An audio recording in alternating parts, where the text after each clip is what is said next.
নমস্কার শ্রোতা বন্ধুরা, গল্পের ঝুড়ি নিয়ে আবার আজ আপনাদের সামনে হাজির হলাম। আমরা শুনছি ধারাবাহিক ভৌতিক গল্প রক্তজবা। এই গল্পের আজ শেষ পর্বটি আপনাদেরকে শোনাব। গত পর্বে আমরা দেখলাম অর্ক আবিরের কোনো নিষেধ শুনল না। ধীরে ধীরে সে এগিয়ে গেল রক্ত জলাশয়ের কিনারা। এই রক্ত জলাশয়ে নামলে মৃত্যু কিন্তু নিশ্চিত। তাহলে কি ঘটল অর্কর সাথে? চলুন আর দেরি না করে তাহলে আজকের পর্বটি শুরু করা যাক। অর্ক ধীরে ধীরে রক্ত জলাশয়ের দিকে এগোচ্ছে। আবির পাগলের মতো তাকে টেনে ধরতে চাইছে, কিন্তু অর্কর চোখে শুধু দৃঢ়তা। অর্ক পুঁথিতে লেখা মন্ত্র জপতে জপতে এক পা করে জলে নামল। কিন্তু জল নয়, লাল রক্ত যেন তার শরীর আঁকড়ে ধরল, টেনে নিতে লাগলো গভীরে। চারদিকে শুধু কান্না আর হাহাকার। হাজার মানুষের কণ্ঠ একসাথে কাঁদছে। আবির তীরে দাঁড়িয়ে কাঁদতে লাগল। স্যার, ফিরো, ওখানে মৃত্যু ছাড়া কিছু নেই। অর্ক পুরো ডুবে গেল রক্তে। নিচে নেমে এলো এক ভিন্ন জগতে। আলো নেই, শুধু লাল অন্ধকার, যেখানে ভেসে বেড়াচ্ছে ছিন্ন ভিন্ন আত্মারা। হঠাৎ অগ্নিজবা সামনে আবির্ভূত হল। তার শরীর জবা ফুলে ঢাকা, মুখটা সঞ্জনার মতো, কিন্তু বিকৃত। চোখ জ্বলছে আগুন। সে গর্জে উঠল। তুমি আমায় রুখতে চাও? আমি যুগের পর যুগের বলি, আমি অমর, রক্তের ক্ষুধা। অর্ক মন্ত্রোচ্চারণ শুরু করল। তার চারপাশে সাদা আলো জ্বলে উঠল, কিন্তু অগ্নিজবা এক আঘাতে সেই আলো ভেঙে দিল। অর্কর বুক থেকে রক্ত ঝরতে লাগলো, আর সেই রক্ত গিয়ে মিশল জলাশয়ের সাথে। অগ্নিজবা হাসতে হাসতে বলল, তুমি আমার শক্তি বাড়াচ্ছ। ঠিক তখনই অর্ক শেষ চেষ্টা করল।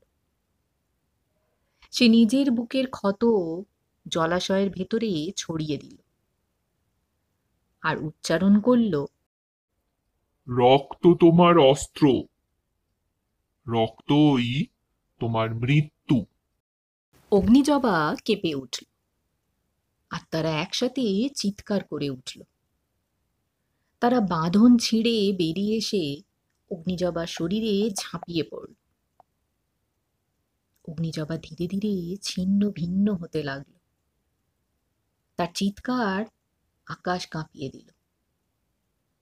শেষবারের মতো সঞ্জনার কণ্ঠ ভেসে এলো, অর্ক, আমাকে মুক্তি দেওয়ার জন্য ধন্যবাদ। তারপর সব লাল আলো নিভে গেল।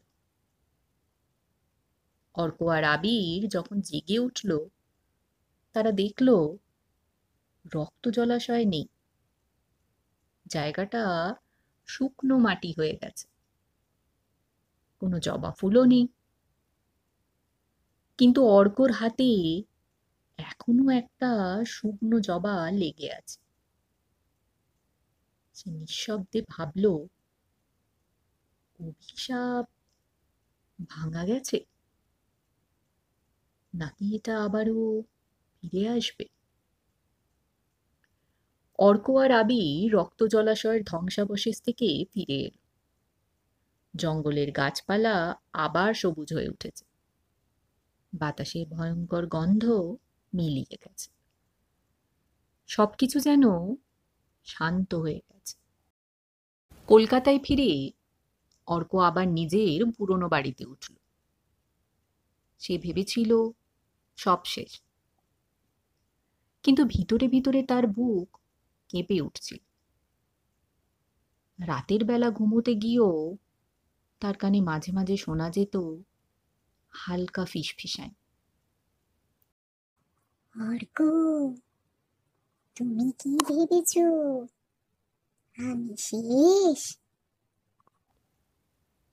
কয়েকদিন পর আবির একদিন অর্ককে ফোন করে বলল, স্যার, আশ্চর্য একটা ব্যাপার ঘটেছে।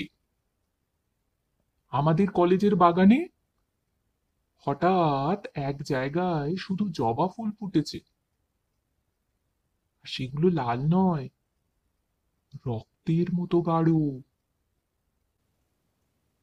অর্ক স্তব্ধ হয়ে গেল। সে জানতো অগ্নিজবা পুরোপুরি ধ্বংস হয়নি, শুধু দমে আছে, আবার সুযোগের অপেক্ষা। এক রাতে অর্ক বই পড়ছিল, হঠাৎ আলো নিভে গেল। অন্ধকারে ঘর ভরে উঠল লালচে আলোতে। তার টেবিলের ওপর রাখা শুকনো জবা হঠাৎ রক্তে ভিজে লাল হয়ে উঠল। ছায়ার ভেতর থেকে ভেসে এলো সেই ভয়ঙ্কর হাসি। ইয়া, আমি মরে যাইনি অর্ক, তুমি শুধু আমার ঘুম ভেঙে দিয়েছো। অর্কর চোখে ভয় নয়, অদ্ভুত শান্তি ফুটে উঠল। সে জানতো লড়াই শেষ হয়নি, এটা শুধু শুরু। জানলার বাইরে তখন একটার পর একটা জবা ফুল ফুটতে শুরু করেছে, পুরো শহর জুড়ে।